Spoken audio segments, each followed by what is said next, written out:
Alright, in non-externalized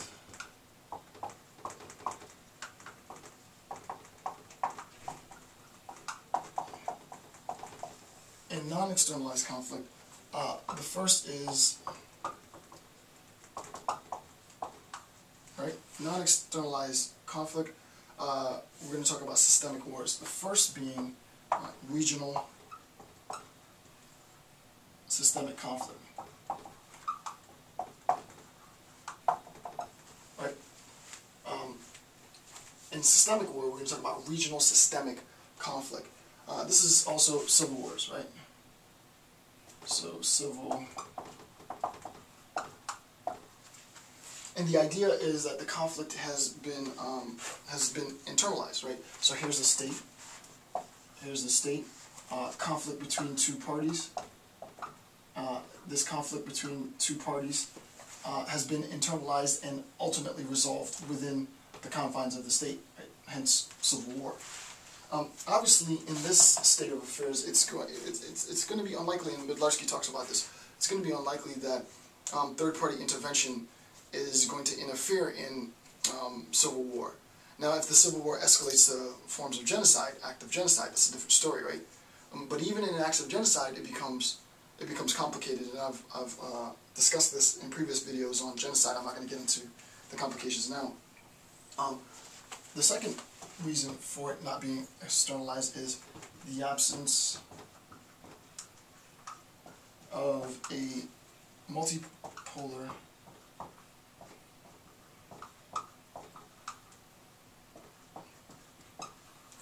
right? In the absence, before we talked about the presence of a multipolar system, right? But in the absence of a multipolar system, Midlarski says that, you know, there really isn't any incentive to intervene, right? If it's the case that we have a bipolar system and both parties, the United States and the Soviet Union, have, for example, pretty much total control, roughly speaking, of the power between the groups, or accounting for the vast majority of power, then smaller skirmishes, there is no incentive to intervene in those smaller skirmishes, right?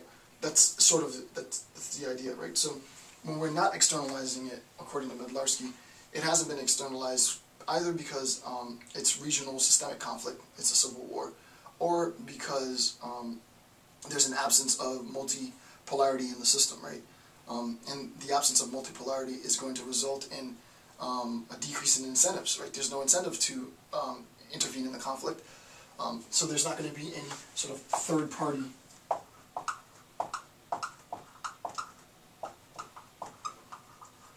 right? There won't be any third party intervention because there's an absence of sufficient incentives. Okay. He talks about the Rwandan Genocide, right? Because obviously you can identify, you will always hear this, right, in discussions of genocide, you know, what makes, as a matter of fact, I was asked this question during my dissertation defense, what's the distinction between a civil war and a genocide, right? You will almost always hear discussions of genocide as rooted in some terms, in either ethno-political, ethno-religious conflict and or civil war, right? So what Midlarski does is he recognizes that he has now, in his analysis, an opportunity to use a conflict, a genocide, specifically the Rwandan Genocide, but what he does is he tries to explain, and I think he's relatively successful, he attempts to explain the Rwandan Genocide as a consequence of sort of mimicry or copycatting, right? The Bosnian Genocide. Granted, the Bosnian Genocide from 92 to 95, roughly, the Rwandan Genocide, 94, obviously, so he's talking about the early stages of the Bosnian Genocide. Because obviously, if it ended in 95, that was well after the Rwandan Genocide had ended. But he's talking, I don't know if he makes it explicit, but obviously he's talking about early 92, March or so of, March, April of 92. Okay, so the Rwandan Genocide as influenced by the Bosnian model. Actually, I'm not going to write a lot of this out because we could sort of just read along. The key points I'll address. Midlarski said that the Rwandan genocide was influenced by European political behavior, right? So the assumption is, and I don't know if I put it in here, the assumption is that since Rwanda, as many parts, it's basically all parts except for Ethiopia, were colonized, right? The biases and the conceptions of the French became the biases and the conceptions of the Rwandans, right? So, in a sense, the argument is that the structure, the architecture of the genocide had already been, there was already a template available, easily accessible for the elite leaders of the Hutu party that were, intent on destroying Hutu sympathizers and the Tutsi population. So the argument is, on the first point, that the genocide unfolds because there was already a pre-existing template. And that template came from the Bosnian the Bosnian 1992 genocide. Right? We recognize, this is the argument, says Midlarski, that Bosnian 1992 genocide unfolds. Hutu genocidal orchestrators recognize this template, and they, the Hutu orchestrators,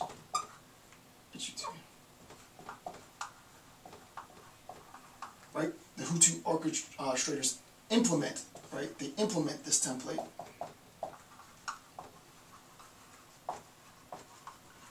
Right, in the 1994 genocide. Right. So Midlarski's argument is that prior to the genocide in Rwanda, and there's I'll bring up a secondary point which wasn't addressed in the reading in a second, but prior to the 1994 genocide, basically the template for the genocide, some of the points that I'll discuss specifically, were already at hand, and they basically implemented the same template on the population of targeted victims. Here's an important point, right? Number 2, recognition of the success of the Bosnian genocide. It appeared that genocidal activities could be accomplished without serious external constraint, right?